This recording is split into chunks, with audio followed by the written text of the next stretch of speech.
Good morning बच्चों। Last time पे हम लोगों ने derivative as a rate measurer start किया था और उसके हमने तीन वीडियो बना दिए हैं। ठीक है, आपने देखा होगा। और हम लोग जो लास्ट टाइम पे बात कर रहे थे रिलेटेड रेट्स की बात कर रहे थे कि अगर कोई क्वांटिटी है वो टाइम के रिस्पेक्ट में अगर चेंज हो रही है तो दूसरी क्वांटिटी का टाइम के रिस्पेक्ट में क्या इफेक्ट होगा, इसी को क्या कहते हैं, related rates. Dependency of rate of change of one quantity with respect to another quantity is called related rates, है ना। तो जैसे लास्ट में पे जो हमने एग्जांपल बताया था, लास्ट में पे जो एग्जांपल था, एक सेकेंड,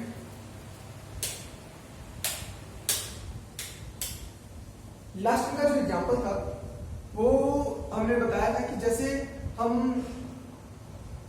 बैलून का मैंने एग्जांपल लिया था कि जैसे हम बैलून को फुलाते हैं तो जैसे जैसे टाइम बढ़ता जाता है हवा बढ़ती जाती है और बैलून का वॉल्यूम बढ़ता जाता है ना।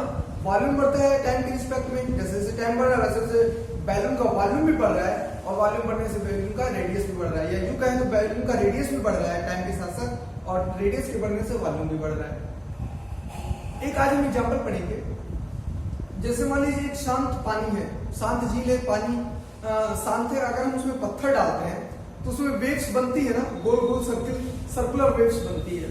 ठीक है, तो आप देखते होंगे कि जब हम पत्थर डालते हैं तो उसकी जो वेव्स होती है वो पहले छोटी, जहां पे पत्थर डालेंगे उतनी बड़ी बनेगी, फिर धीरे धीरे उसकी वेव्स क्या होती जाती है, बड़ी होती जाती है ना। तो बड़ी होती जाती है तो क्या हो रहा है, टाइम बढ़ रहा है और जैसे जैसे टाइम बढ़ता जाता है तो ये जो वेव्स है, इसकी सर्कुलर वेव्स जो है वो क्या होती है, बढ़ती जाती है। मतलब उसका एरिया क्या होता है, बढ़ता जाता है। एरिया बढ़ने के साथ उसका रेडियस भी क्या होता है, बढ़ता जाता है। एक एग्जांपल ये हो गया। एक एग्जांपल आप देखिए, जैसे मान लीजिए किसी पाइप से हम सैंड को गिरा रहे हैं, कोई एक पाइप ले लीजिए और पाइप से हम सैंड को गिरा रहे हैं। सैंड को गिराते हैं, स्टार्ट जब करेंगे, ठीक है, और उसके कुछ सेकंड के बाद अगर हम कंटिन्यूअसली सैंड को गिरा रहे हैं तो एक कोन बन जाएगा। आप देखते होंगे हमेशा जब भी आती है ट्रक से बालू गिट्टी जो भी गिरती है तो जब गिरती है तो एक कोनिकल से बनता है। ठीक है, तो जब अगर हम पाइप से एक समान रेट से गिरा रहे हैं तो एक कोनिकल बन जाएगा, कोनिकल से बन जाएगा। तो क्या हो रहा है, जैसे जैसे टाइम बढ़ रहा है, हम जैसे जैसे बालू को गिरा रहे हैं, टाइम बढ़ते जा रहा है, वैसे वैसे हमारा कोन बड़ा होता जा रहा है। पहले छोटा बनेगा, फिर धीरे धीरे धीरे धीरे बड़ा बनेगा। मतलब क्या हो रहा है, कोन का वॉल्यूम बढ़ रहा है। कोन का वॉल्यूम किसके रिस्पेक्ट में बढ़ रहा है, टाइम के रिस्पेक्ट में बढ़ रहा है। तो क्या कोन का हाइट भी बढ़ेगा, कोन की हाइट भी बढ़ेगी वॉल्यूम बढ़ने के साथ साथ, और कोन की बेस का जो होगा वो रेडियस भी क्या होगा, बढ़ेगा। तो इसी को, इस तरह के प्रॉब्लम्स को जो सॉल्व करते हैं रिलेटेड रेट्स के अंदर पढ़ते हैं और ये डेरिवेटिव का यूज भी हो जाता है। इससे हम डिफरेंशिएशन से बता सकते हैं कि डिफरेंशिएशन का यूज यहाँ पर हो रहा है। ठीक है, और इसीलिए इसे एप्लीकेशन ऑफ डेरिवेटिव्स में रखा गया है। चलिए क्वेश्चन स्टार्ट करते हैं। क्वेश्चन लिखिए। देखिए, a stone is dropped into a quiet lake.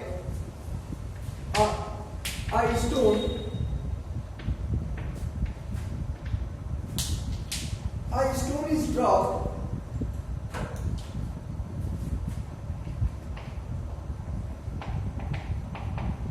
into a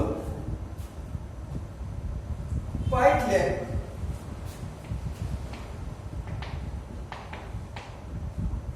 A stone is dropped into a quiet lake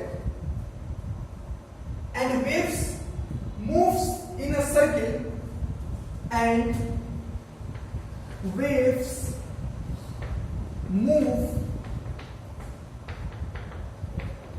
in a circle and waves move in a circle at a speed of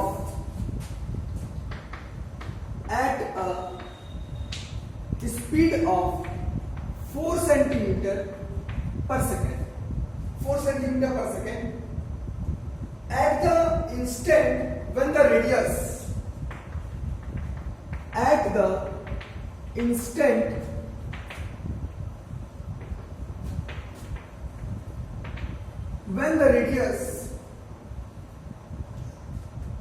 of the circular wave is 10 centimeter, when the radius of the circular wave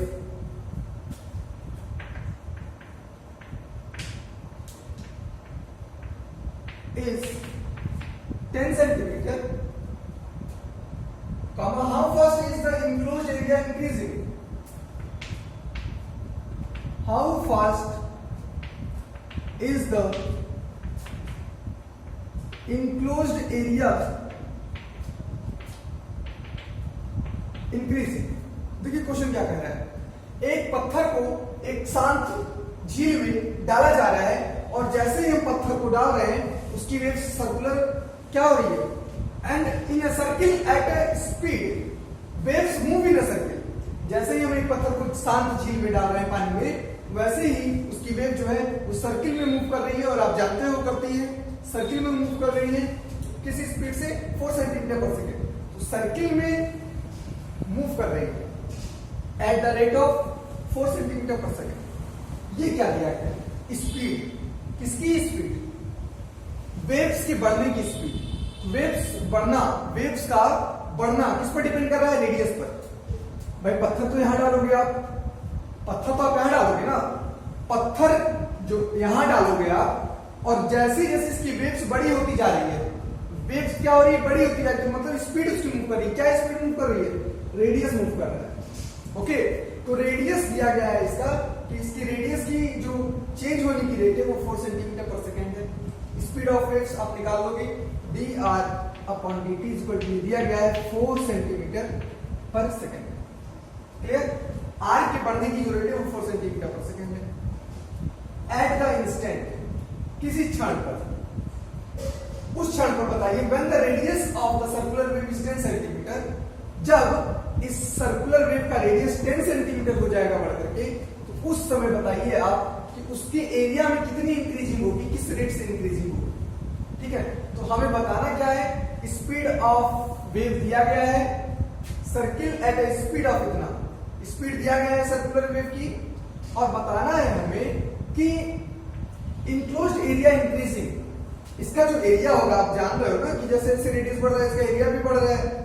तो dA/dt पूछा गया है, आपसे पूछा गया है कि इसका जो एरिया इंक्लोज्ड होगा वो कितना होगा, उसके रेट क्या होगा, हाउ फास्ट, किस रेट से बढ़ेगा। लेकिन ये पूछा गया है कब, जब रेडियस कितना हो जाए, 10 सेंटीमीटर।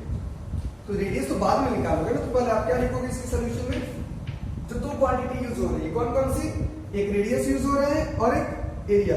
तो आप लिखोगे let small r be the radius of circular wave, let small r be the radius of circular wave which moves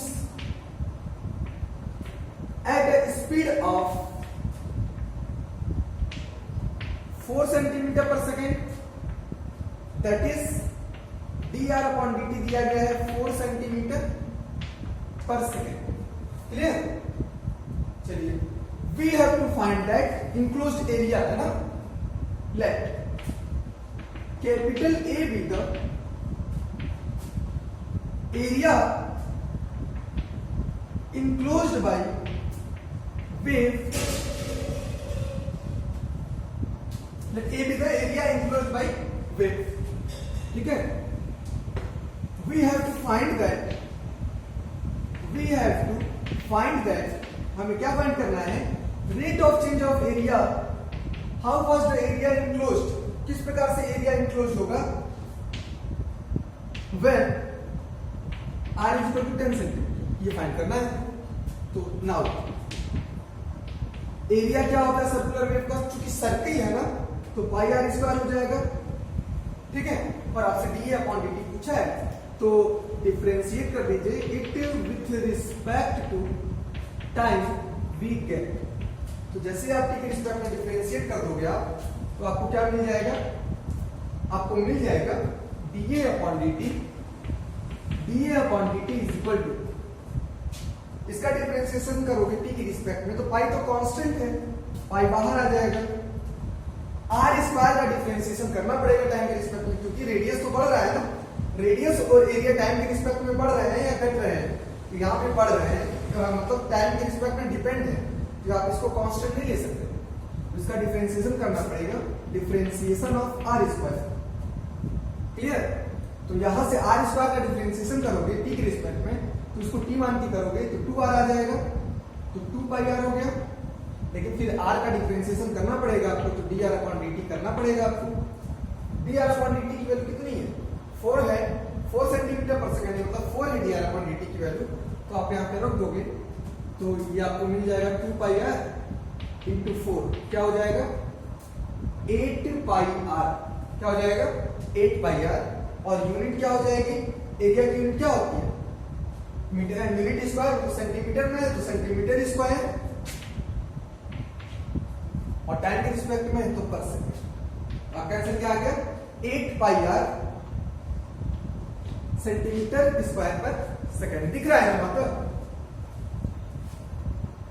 ठीक है, तो ये आपका रिक्वायर्ड आंसर हो गया। क्वेश्चन समझ में आ गया ना? नोट कर लीजिए।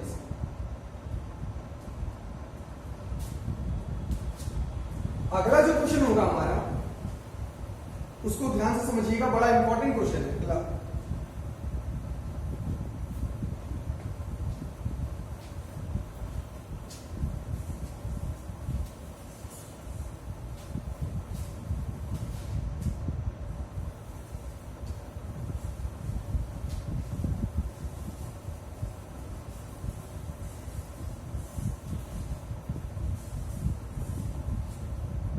एक बात कहना चाहेंगे, सीबीएसई बोर्ड के जो बच्चे देख रहे होंगे वीडियो, एक बात का ध्यान रखेंगे कि जो रेट मेजर है आपका, ये आपके सिलेबस में नहीं है इस साल के लिए, इस साल के लिए नहीं है, लेकिन कंपटीशन में आपसे पूछा जाएगा। और साथ ही साथ अगर ये टॉपिक नहीं पढ़ते हैं आप, तो मैक्सिमम मिनिमम नहीं पढ़ पाएंगे। ठीक है, तो दिक्कत ये है ना, देखिए यूपी बोर्ड के सिलेबस में तो है, सीबीएसई में नहीं है। तो एक बात ये ध्यान रखिएगा, सीबीएसई बोर्ड वाले बच्चे स्पेशली ध्यान से सुने, यूपी बोर्ड वाले बच्चों को तो कोई दिक्कत नहीं होगी क्योंकि उनका सिलेबस रिड्यूस नहीं हुआ है। ठीक है, और कहीं से 2-3 टॉपिक रिड्यूस भी हुआ है तो उसका कोई मतलब नहीं है। लेकिन जो सीबीएसई बोर्ड में रिड्यूस हुआ है वो काफी अमाउंट में रिड्यूस हुआ है, और अगर सीबीएसई बोर्ड वाले बच्चे उनको टॉपिक को नहीं पढ़ेंगे तो आगे नहीं पढ़ पाएंगे उसको, इसी क्लास में 12th में ही नहीं पढ़ पाएंगे। ऐसे ऐसे टॉपिक रिड्यूस हो गए हैं जिसकी आगे जरूरत है आपको। ठीक है, तो आप ना टॉपिक पढ़िए एग्जाम की दृष्टि से, लेकिन जानकारी के लिए इसे जरूर पढ़िएगा। क्वेश्चन देखिए, और यूपी बोर्ड वाले बच्चों के लिए मैं बता दे रहा हूँ इस साल इस चैप्टर से 5 नंबर के क्वेश्चन आएंगे रेट मेजर से। इस बार के लिए मैं बता दे रहा हूँ आपसे, यूपी बोर्ड वाले बच्चों के लिए यहाँ से 5 नंबर के क्वेश्चन आपसे हर हाल में पूछा जाएगा, क्योंकि आपके सिलेबस का कोई टॉपिक जो है खत्म नहीं हुआ और यहाँ से क्वेश्चन बहुत सालों से नहीं पूछे गए हैं। ठीक है, चलिए इसमें हम लोग लिखेंगे अगला question. A man 160 centimeter tall, a man 160 centimeter tall walks away from a source of light, walks away from a source of light, walk away from a source of light situated at the top of a pool, situated at the top of a pool 6 meter high, 6 meter high.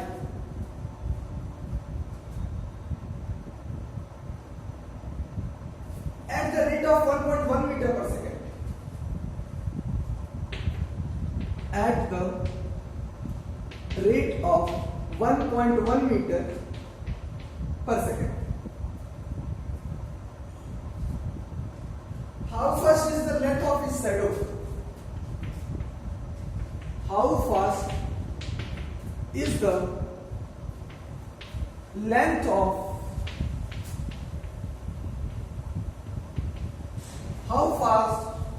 length of his shadow increasing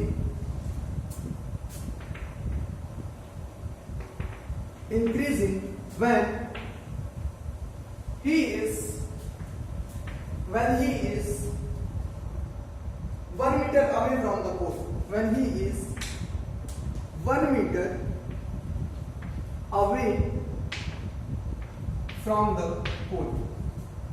देखिए question क्या कह रहा है, question को ध्यान से समझने का प्रयास कीजिए, ठीक है।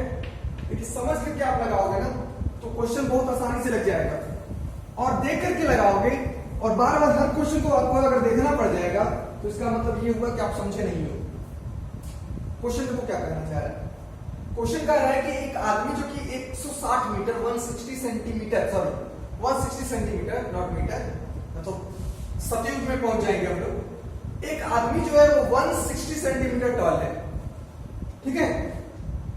Walks away from a source of light. एक आदमी जो कि 160 सेंटीमीटर टॉल है वो एक लाइट के सोर्स जो कि किसी पोल के ऊपर है, पोल के ऊपर एक लाइट है जिस पोल की हाइट कितनी है, 6 मीटर हाई है, उससे क्या कर रहा है, दूर जा रहा है, ठीक है।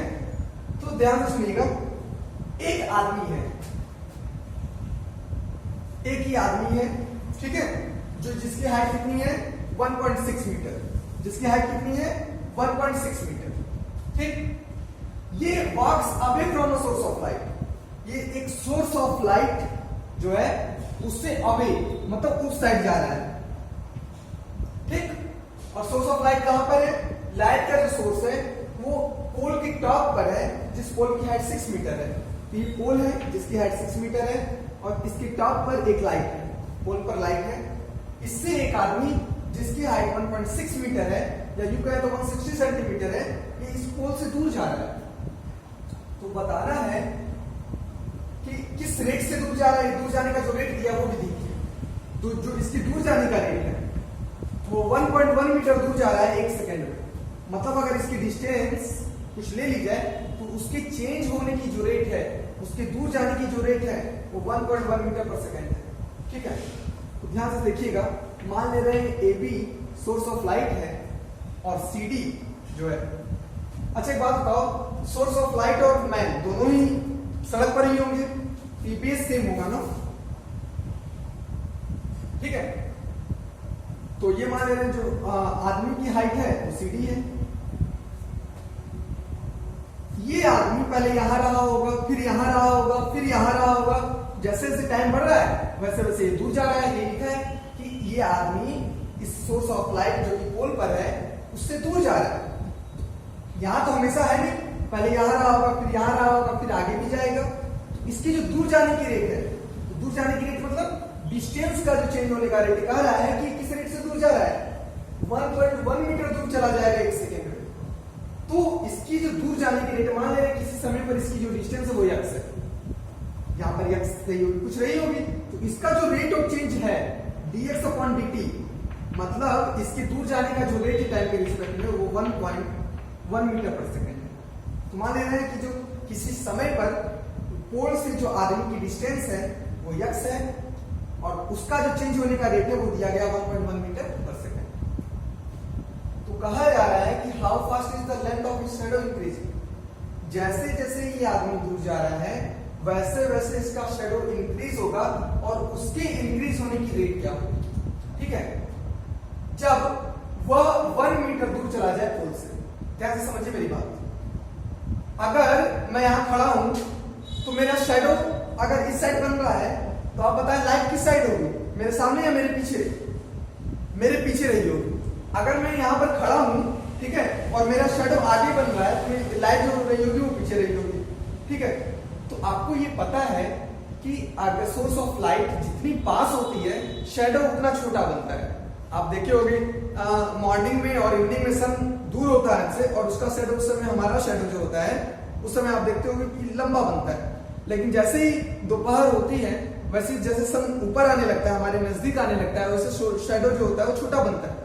आप खुद देख लेना, एक लाइट आप पढ़े होंगे क्लास में, छोटे क्लासों में, और आप खुद देख सकते हो इसे। एक सोर्स ऑफ लाइट के पास अगर आप जितने नजदीक रहोगे पोल के पास आपका शैडो उतना छोटा बनेगा, लेकिन जैसे जैसे दूर जाओगे आपका शैडो जो होता है वो बढ़ता जाता है। क्यों बढ़ता जाता है, ध्यान दीजिएगा, क्योंकि ये सोर्स ऑफ लाइट है। आदमी क्या होता है, ओपेक ऑब्जेक्ट है। आदमी के बॉडी से लाइट तो पास होती नहीं है, आदमी जो होता है वो ओपेक ऑब्जेक्ट है, आदमी की बॉडी से लाइट तो पास होगी नहीं। तो ये जो लाइट है इस पर पड़ेगी, इस पर, इस पूरी लेंथ पर पड़ेगी, ठीक है, और इसका शैडो किस साइड बनेगा, इसका शैडो इस प्रकार बन जाएगा। इसका शैडो क्या बनेगा, यही तो शैडो बनेगा। ये लाइट जो है इस पर भी पड़ेगी और इस पर, ये पूरी लाइट का यहाँ पे आप एक ऑब्जेक्ट का शैडो कहां बन जाएगा, यहाँ पे बन जाएगा शैडो। ठीक है, और जैसे जैसे ये यहाँ पे रहा होगा, जैसे मान लीजिए पोल यहाँ पर था और आदमी यहाँ पर था, तो उस केस में जो है शैडो देखिए कितना छोटा बनेगा।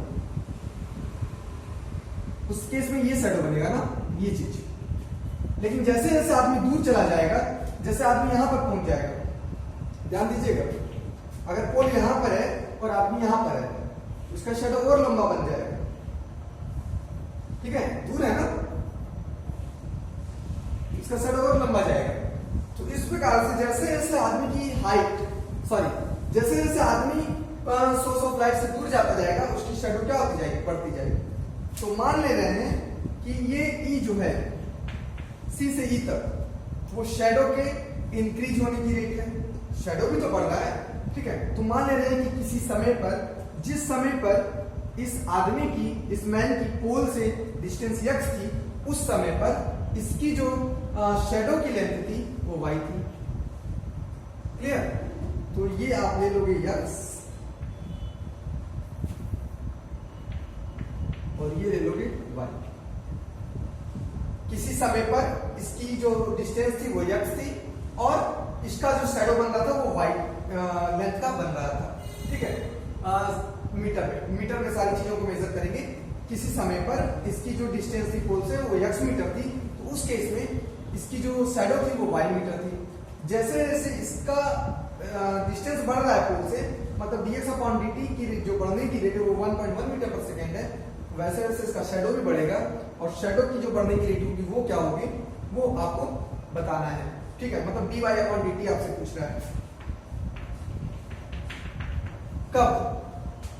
जब आदमी 1 मीटर दूर चला जाए, जब आदमी 1 मीटर दूर चला जाए, मतलब जब x की वैल्यू 1 हो जाए। कब पूछ रहा है? ये पूछ रहा है जब x की वैल्यू क्या हो जाए, 1। क्लियर? तो चलिए इसको हटा दिया जाए। ठीक है, क्वेश्चन को हटा दिया जाए और इसके बारे में अब लिखा जाए सॉल्यूशन में। क्वेश्चन समझा दिया है मैंने और आई होप आपको समझ में आ गया होगा।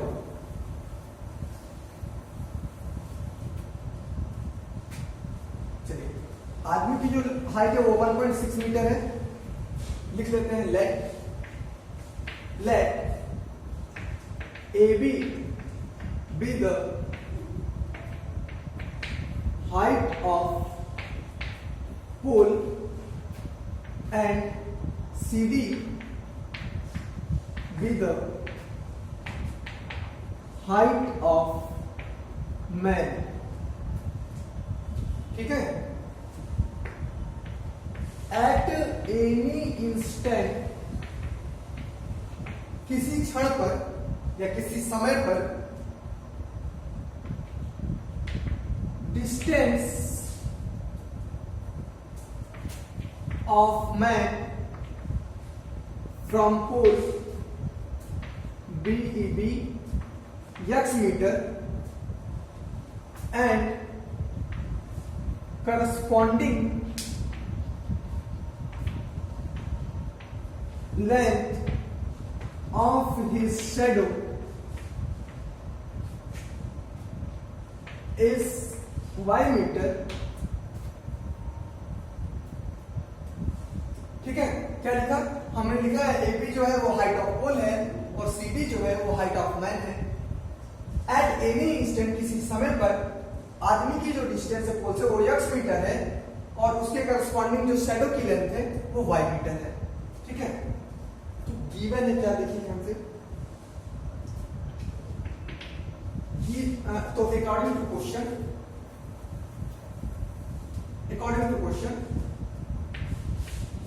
फिगर आप लोग बना लेंगे, बिना फिगर के क्वेश्चन सॉल्व नहीं हो पाएगा, है ना। अकॉर्डिंग टू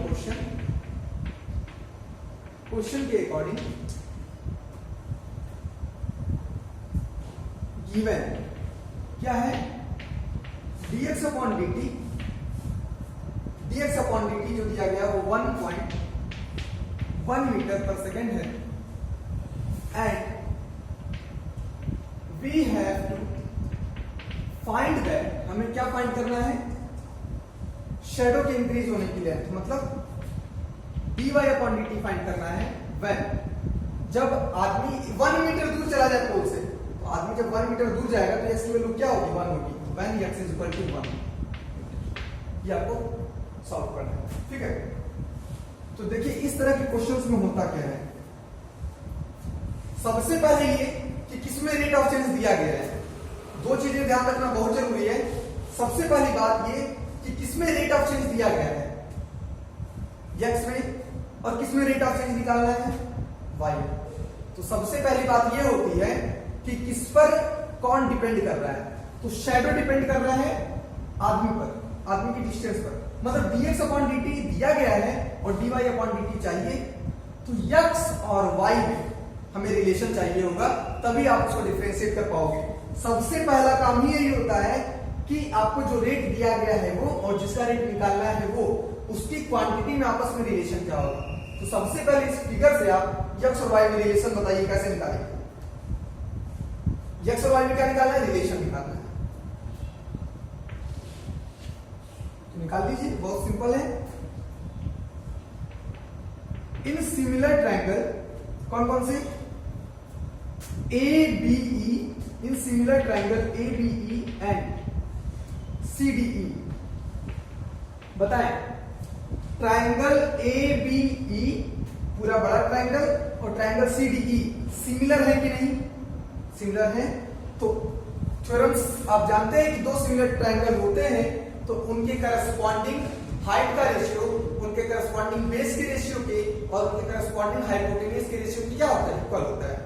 तो ध्यान दीजिएगा, तो चूंकि सिमिलर ट्रायंगल है तो उनकी करस्पॉन्डिंग हाइट, मतलब बड़े वाले ट्रायंगल की हाइट ABE की हाइट कितनी है, 6 मीटर, मतलब AB, और छोटे वाले ट्रायंगल की हाइट CD, इनका रेशियो इक्वल होगा। बड़े वाले ट्रायंगल का बेस, बड़े वाले ट्रायंगल का बेस कितना है, BE, और छोटे वाले ट्रायंगल का बेस कितना है, CE।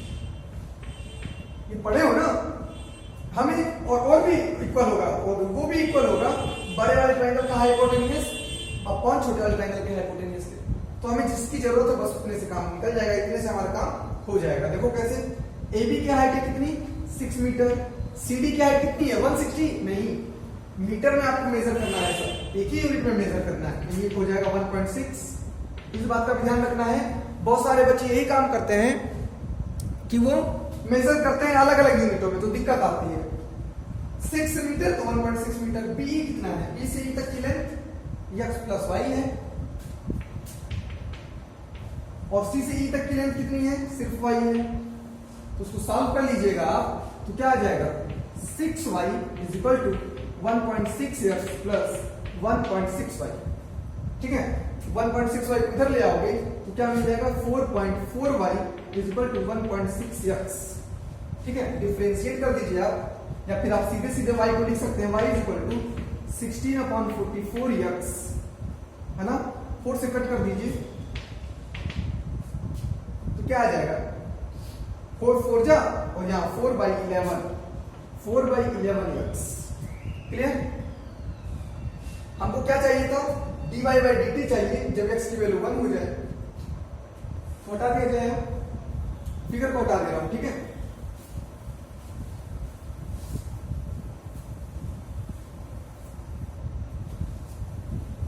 हमें dy by dt चाहिए जब x की वैल्यू क्या हो जाए, 1 हो जाए।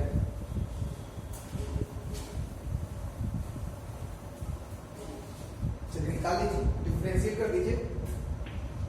Differentiating it with respect to x, sorry time के रिस्पेक्ट में, with respect to t we get, तो क्या आ जाएगा, dy by dt is equal to 4/11, ठीक है। और x का डिफरेंशिएशन करोगे तो क्या आएगा, dx अपॉन dt, क्या जाएगा, dx अपॉन dt। तो x का डिफरेंशिएशन करोगे तो आ जाएगा dx अपॉन dt। तो यहां से हो जाएगा 4/11, और dx अपॉन dt आपको दिया गया था 1.1 मीटर पर सेकंड। 1.1 से 11 कट जाएगा 10 बाद में, ठीक है, 10 टाइम्स, तो ये आ जाएगा 0.4, और ये भी मीटर पर सेकंड में है,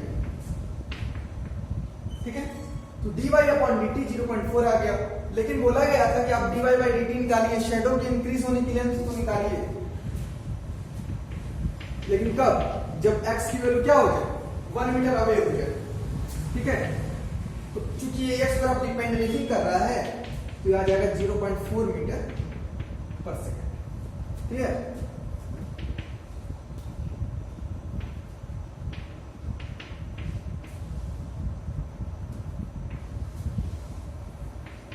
ओके, अब आप सोच रहे होंगे कि क्यों नहीं डिपेंड कर रहा है x इक्वल टू 1 मीटर पर। तो कभी कभी आप देखिएगा ऐसा भी होता है कि जब आप सोर्स से बहुत दूर चले जाओगे तो आपका शेडो एक निश्चित समय के बाद बनना बंद हो जाएगा, ठीक है। तो ये वही केस है, ये आपको क्वेश्चन पूछा गया, नोट कर लीजिए।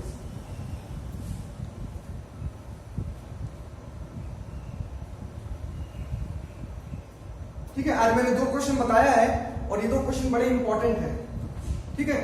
तो इसका प्रैक्टिस कीजिएगा, अगले लेक्चर में हम लोग फिर मिलेंगे इसी तरह के कुछ इंटरेस्टिंग क्वेश्चन के साथ, ठीक है।